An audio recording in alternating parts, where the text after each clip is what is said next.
So here we are, we're at Wesley College today. Tom is getting nominated for some Co-Worker Kudos, and we're going to deliver some subs from our friends at Subway in Milford. So Tom's making coffee, we're getting ready to surprise him.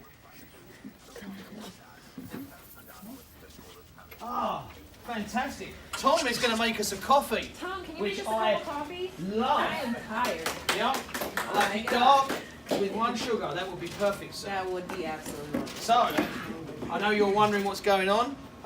With Meagle 97.7, we do a thing called Co-Worker Kudos with Project Kudos and our friends at Subway in Milford.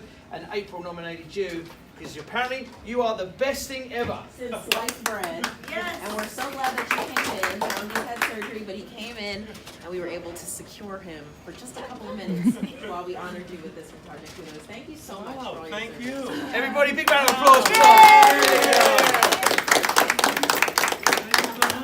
Are you going to share your sandwiches or what? Absolutely. Oh, say no.